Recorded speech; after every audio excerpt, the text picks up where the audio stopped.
Good morning বন্ধুরা, তোমরা সবাই কেমন আছো? আশা রাখছি তোমরা সবাই ভালো আছো। আমরাও সবাই ভালো আছি। আমার শরীরটা একটু খারাপ। কালকে সন্ধ্যা থেকে হঠাৎ আমার শরীরটা খারাপ। তো যাই হোক, আজকে দিনটা শুরু করা যাক। সবাই সঙ্গে থেকো, দেখতে থাকো।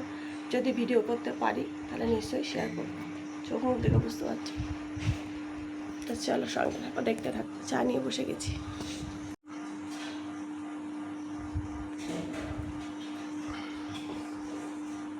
সকালে উঠেই ঝলমলে রোদ।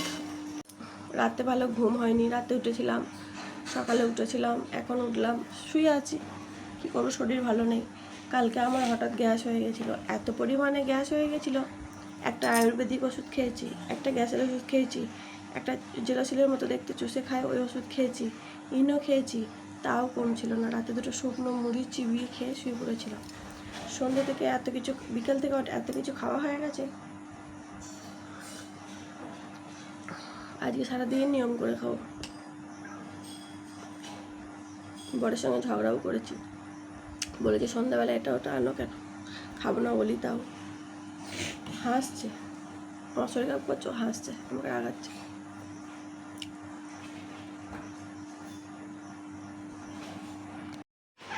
কোথায় ছিলি বাবরে? কাল কোথায় ছিলি তুই? কোথায় ছিলি কালকে সারা রাত? কালকে রাত্রেবেলায় বাড়ি আসেনি, আমার চিন্তায় ভালো ঘুম হয়নি।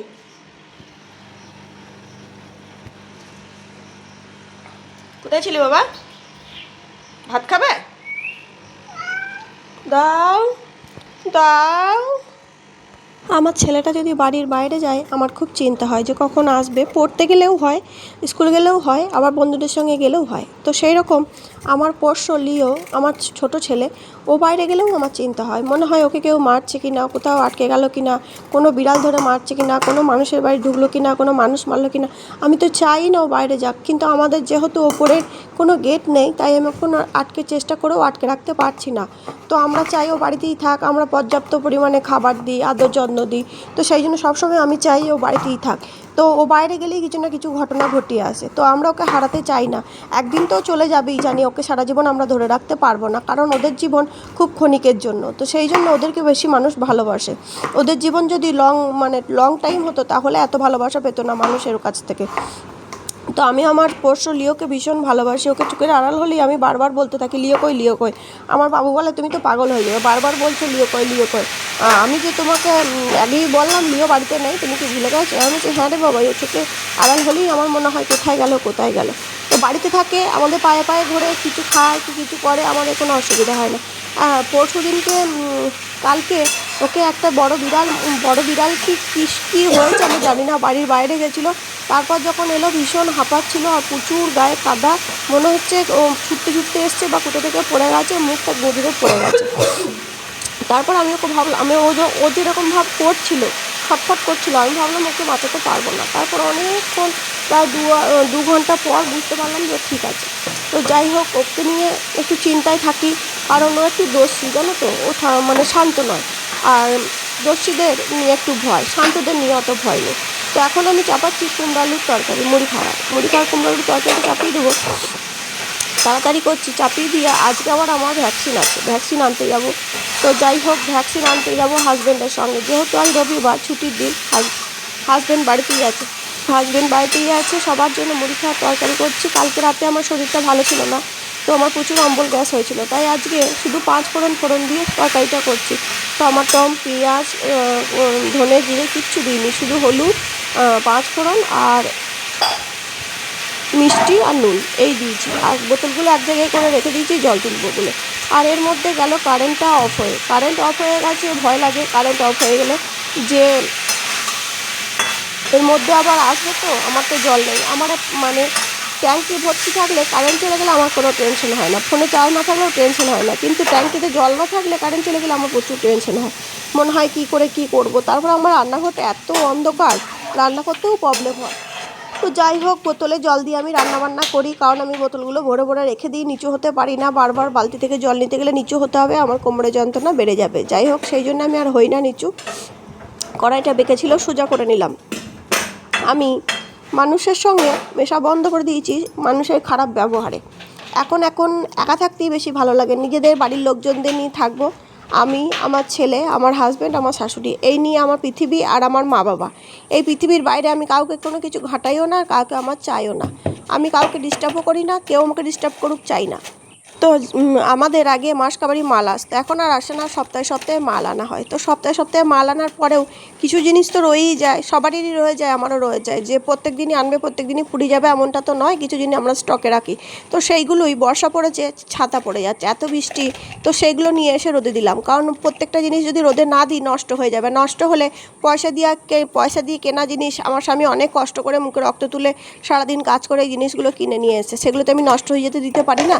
চেষ্টা করি, আগে তো অল্প বয়সে বিয়ে হয়েছিল, অত জ্ঞান ছিল না, সব কিছু দেখে শুনে রাখতে পারতাম না। এখন তো বয়স বাড়ছে, তাই চেষ্টা করি সবটা দেখে শুনে রাখার, কারণ যেটাই নষ্ট হবে সেটাই তো আমাদেরই যাবে। তো আমরা যদি না দেখে শুনে রাখি তাহলে তো আবার কিনতে হবে। সেই জন্য দেখলাম কিসে কী আছে, আর ভালো করে রোদ দিয়ে দিলাম। আর বর্ষাকালে দেখবে কোনো জিনিস, চালই হোক, কোনো জিনিসপত্রই হোক, জামা কাপড়ই হোক, মানে ড্যাম গন্ধ বেরোয়। অনেক দিন বৃষ্টি হওয়ার পর কেমন একটা ছাদ করা উঠে যায়। সেই জন্য সব নিয়ে এসে রোদে দিলাম। বুঝে শুনে সংসার চালালে সংসারে আয় উন্নতি হবে, সংসার চলবে। আর যদি মানে হুদুমের মতো সংসার চালাই তাহলে দুদিনে উল্টে যাবে। আর যদি হুদুমের মতো চালাতাম তাহলে এতদিন আর চলতো না, কখন দেয়ালে পিঠ থেকে যেত। যাই হোক, বাবারও সেরকম কিছু ছিল না, স্বামীরও সেরকম কিছু ছিল না, বুঝে চালিয়েছি, তাই আজকে দুবেলা দুমুঠো খেতে পারি, দুবেলা দুটো জামা কাপড় পরতে পারি। তো সারা জীবন তো কষ্টই করেছি, দুটো খাবারের জন্যও কষ্ট করেছি, জামা কাপড়ের জন্যও কষ্ট করেছি, তাই আজকে মর্ম বুঝি। যারা পায় তারা হয়তো অতটা মর্ম বোঝে না, আমি তো পাইনি, জন্ম থেকে কষ্ট করে যাচ্ছি, তাই স্বামীর বাড়িতে এসে চাই দুটো খাবার দাবার যখন পাই সেগুলো যত্ন করে রাখতে। আর পাঁপড়গুলো অনেক দিন আগে আমার মা দিয়েছিল, আমার হাজব্যান্ডও নিয়ে এসেছিলো, দুজনাই পাঁপড় এনেছিল। তো সেই পাঁপড়গুলো খাওয়া হয় না, তেলে ভেজে খাবো তো ভয় লাগে তেলে ভাজা খেতে, তো সেই জন্য খাওয়ার হয় নিরামিষের দিনে কোনো সময়। সেগুলো রোদে দিয়ে দিলাম, ভালো করে রোদ দিয়ে রাখলাম। আমি নিজেই ভুলে গেছি কী আছে কী নেই। অনেক দিন ধরেই ভাবছি রোদে দেবো, কিন্তু রোদে দেওয়া হয় না। আগেরবার আমার শাশুড়ি দিয়েছিল রোদে, এবার আমি দিয়ে নিলাম, কারণ যে হোক একবার দিলেই হলো। সংসারের জিনিস, সংসারের কাজ, যেগুলো নেবো না সেগুলো পাশে ফেলে দিচ্ছি, আর যেগুলো নেবো সেগুলো রোদে দিচ্ছি, আর যেগুলো প্যাকেটে জিনিস আছে সেগুলো পাশে রেখে দিচ্ছি। এই হচ্ছে ব্যাপার সংসারে। সেই বলে না মেয়েরাই সংসারের লক্ষ্মী। তো যাই হোক, মেয়েরা লক্ষ্মী কেন হবে না, মেয়েদেরকে সারাদিন সংসার চালাতে হয়, কি আছে কি নেই দেখতে হয়, সংসারের মঙ্গলের জন্যে, স্বামী সন্তানের মঙ্গলের জন্য উপোস করতে হয়, পুজো আজা করতে হয়, তাহলে মেয়েরা তো সংসারের লক্ষ্মী হবেই। দেখে শুনে নিলে, ছেলেরা নারায়ণ, বাইরে থেকে নিয়ে আসে না কাজ করে পয়সা, ছেলেরা নারায়ণ, মেয়েরা লক্ষ্মী নারায়ণ হয়ে গেল। যাই হোক, এগুলো দিচ্ছি, তাড়াতাড়িও করছি, কারণ আমাকে আমার বর তাড়া দিচ্ছে যে সকালই তাড়া দিচ্ছে যে আজকে তাড়াতাড়ি বেরোতে হবে, হাসপাতালে যাবো। তার মধ্যে আমার বর শনিবারে মুদিখানা আনেনি, শনিবারে বাজার আনি, কিচ্ছু আনেনি, রবিবারে সব আনবে একসাথে, আর আমার হবে অবস্থা খারাপ। সকালে অনেকটা সময় থাকে যে আয়ে বায়ে ঘুরে এদিক ওদিকে বসছি, কিন্তু কোনো কাজ নেই নয়, এই কাজগুলোও কাজ করছি। আর যদি সবজি টবজি থাকতো রান্নাবান্না করতাম, কিন্তু সবজি টবজি তো নেই, কী করব, সেই জন্য এগুলো করছি, এগুলোও করা দরকার।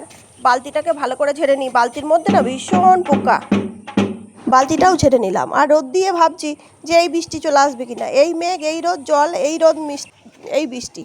আর আকাশটা কি সুন্দর লাগছে গো, কি অপূর্ব লাগছে। আমার তো মনে হচ্ছে নিচেই যাবো না, ছাদেই থাকি। জামা কাপড়গুলো সকাল মেলে দিয়েছি, সেগুলো উল্টে পাল্টে দিচ্ছি। আর আমার ছাদ থেকে শুধু তোমাদের সুন্দর দৃশ্য জায়গায় রেখেছি, যেখান থেকে আমার এই ছাদটা মনে হচ্ছে আমি হাতে ধরে দেখাই, সিনারি, একদম সিনারি, পুরো জঙ্গলের মতো লাগছে, মানে আকাশ, তার চারিদিকে গাছ, মনে হচ্ছে একটা পার্কে বসে আছি। আমি কিন্তু কাজ করছি, কিন্তু তোমাদের এই প্রকৃতিটা দেখাচ্ছে, আকাশটা কি সুন্দর ভেসে চলে যাচ্ছে দেখো। যাই হোক, কি ভালো লাগছে আমার তো মনে হচ্ছে মন ছুঁয়ে যাচ্ছে, মন কেড়ে নিচ্ছে। তোমাদের কেমন লাগছে কমেন্টের মাধ্যমে জানিও। আমি কিন্তু মানে এই প্রকৃতির মাঝে থাকতে খুব ভালোবাসি। আমাদের বাড়িটা ভেতরে আমার খুব ভালো লাগে, গাছপালা, সুন্দর জায়গা, কী সুন্দর পাখি ডাকে, সকালে এলে বিকালে এলে কত পাখি ডাকে। আর জামা কাপড়গুলো উল্টে পাল্টে দিচ্ছি যাতে তাড়াতাড়ি শুকিয়ে যায়, কারণ এগুলো আগের দিনের শুকায়নি, সেইগুলোই উল্টে পাল্টে দিচ্ছে। আমি কিন্তু আজকে কোনো কাচাকুচি করি নাই, আগের দিনে কাচাকুচি করেছিলাম। আর রোদ দেখে তো ফিদা হয়ে যাচ্ছি, ফিদা। ওপরওয়ালা থ্যাংক ইউ, আজকে এত সুন্দর রোদ দেওয়ার জন্যে। তুমি রোদ দিয়েছো তাই আমার মনটা খুব ভালো। তো চলো আমি কাজকর্ম সেরে নিই, তোমাদের সঙ্গে বকবক তো করতেই থাকছি। আর এই যে কাজ হয়ে গেল, পাখিটা উড়ে চলে গেল। তোমরা কি দেখলে যে আকাশের ওপর দিয়ে একটা পাখি চলে গেল? একটু মানে শান্ত হয়ে দেখো কি সুন্দর লাগছে।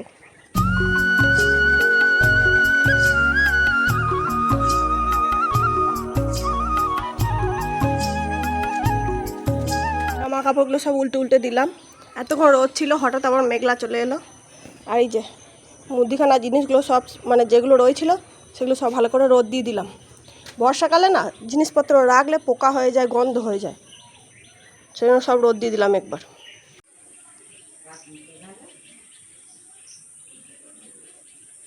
আমি মুদিখানাগুলো রোদ দিয়ে এলাম আর মেঘ টানছে। এমন করে বসে আছি মনে হচ্ছে আমার কোনো কাজই নেই, কিন্তু কাজ আছে। কারেন্ট অফ হয়ে গেছে, আর আমাদের বাড়িটা এতটা ভেতরে না, কারেন্ট অফ হয়ে গেলে গোটা বাড়ি অন্ধকার, কোনো কাজ আর করতে ইচ্ছা করে না। তো সবজি কাটবো, ভাত বসাবো, জল তুলবো, সব কারেন্টের কাজ আছে। ভাত বসাবো সেটাও কারেন্টে, জল তুলবো সেটাও কারেন্টে, আর সবজি কাটবো কারেন্ট নেই বলে ভালো লাগছে না। কোনোটাই কারেন্টের মতন, মানে কারেন্টটা অফ করেছে কেন জানি না। আর এখন আমি যাব ভ্যাকসিন নিতে, ভ্যাকসিনটা নিয়ে আসবো। সেই জন্য কিছুই যখন ভালো লাগছে না, এই যে প্রকৃতির মাঝে বসে বসে প্রকৃতি দেখছি। বারান্দাটাকে নিজের মনের মতো করে সাজানোর ইচ্ছা আছে, দেখা যাক। পয়সা লাগবে সব, বুঝলে, সব কিছুর জন্যই পয়সা লাগে, তো সেই জন্য একটু অপেক্ষা করছি।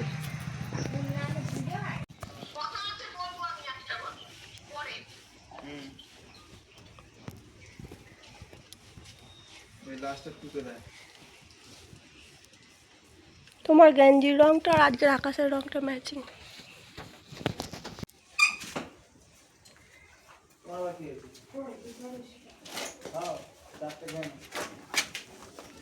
একবারে চিতাই চলে যায়। চিতাই গিয়ে কি করবে বলো মা? ওখানে এখন জায়গা খালি নেই। যখন তোমার জায়গাটা খালি হবে ঠিক দেখে নেবে, তুমি না রাখলেও চলে যাবে। ঠিক আছে, বাম্পার হচ্ছে। কালো দিয়েছে, কালোকে বলেছে, কালোকে বলেছে 5 মিনিট পর বস, আমি তুই শো, আমি ভাত দিচ্ছি। 5 মিনিট এখনো হয়নি। আর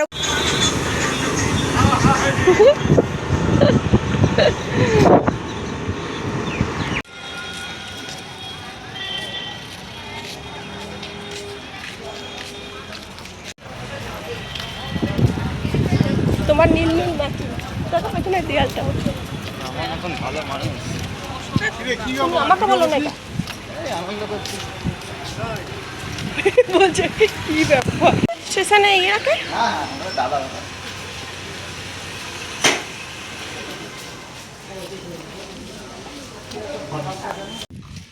এটা ঘুরে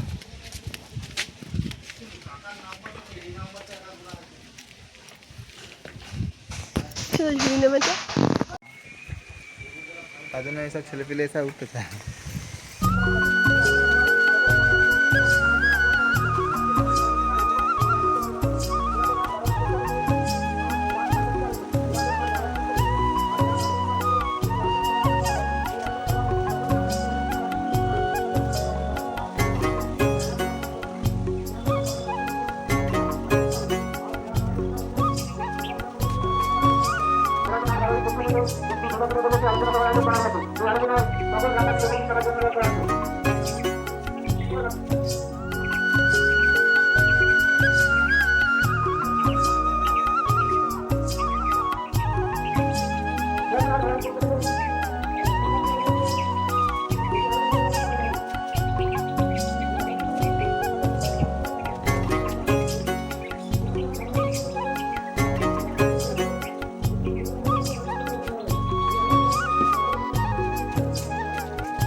হাসপাতাল থেকে চলে এলাম, চলে এসে সঙ্গে সঙ্গে চান করলাম, চান করে সব জামা কাপড় ছাদে নিয়ে গিয়ে মেলে দিলাম। যেগুলো শুকনো হয়ে গেছে সেগুলো নিয়ে চলে এলাম। এবার চলে এসেছি রান্নাঘরে। রান্নাঘরে এসে পেঁয়াজ টিয়াজ কেটে নিলাম, দিয়ে মাংসটা চাপিয়ে দিচ্ছি। মাংসটা চাপিয়ে দিয়ে লাউ শাকের চচ্চড়ি, মাছের ঝাল সব চাপাবো। এই মাত্র ছাদ থেকে সব তুলে নিয়ে এলাম, মেঘ করেছে বলে, আবার রোদ উঠে গেল। এদিকে দেখো চিকেন বসিয়ে দিয়েছি, চিকেন হচ্ছে। আর এদিকে 5 ফোড়নটা না কদিন রাখা ছিল, সেই জন্য রোদে দিয়েছিলাম, তারপরেও সাদা সাদা হয়ে গেছে। তাই জন্য একবার কড়াইয়ে নেড়ে চেড়ে রেখে দিচ্ছি যাতে নষ্ট না হয়। আর এই বাদামটাকে শুকনো খোলায় নেড়ে রেখে দেবো, এদিকে হচ্ছে লাউ শাকের চচ্চড়ি, কুমড়ো দিয়ে, আলু দিয়ে, বেগুন দিয়ে, ঝিঙে দিয়ে, সব সবজি দিয়ে লাউ শাকের চচ্চড়ি। আর এদিকে চিকেনটা প্রায় হয়েই আসছে, একটু জল দেবো।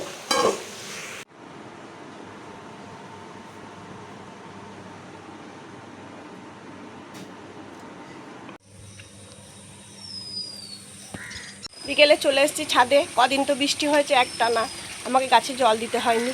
আজকে বৃষ্টি হয়নি, কালকে আর আজকে, তাই গাছে জল দিতে হবে। গাছের গুঁড়াগুলো পুরো শুকিয়ে গেছে, প্রচুর রোদের টেম্পার। তো গাছে জল দিতে চলে এসেছি। কল চালিয়ে দিয়েছি, কলে জল পড়ছে। কলতলাটা সরিয়ে দিয়েছিলাম, সব একদম পরিষ্কার হয়ে গেছে। কী সুন্দর লাগছে বিকেলটা।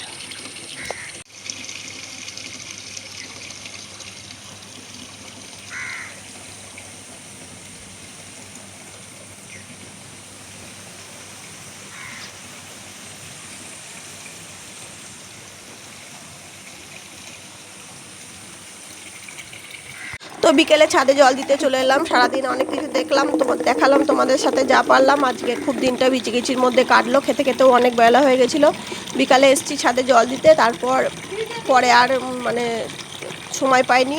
আমার হাজব্যান্ডকে আমাদের বিড়ালটার কাছে দাঁড় করে রেখে এসেছি। ওর এত খারাপ অবস্থা হয়ে গেছিলো যে ওকে ছেড়েও ছাদেও আসতে পারছিলাম না।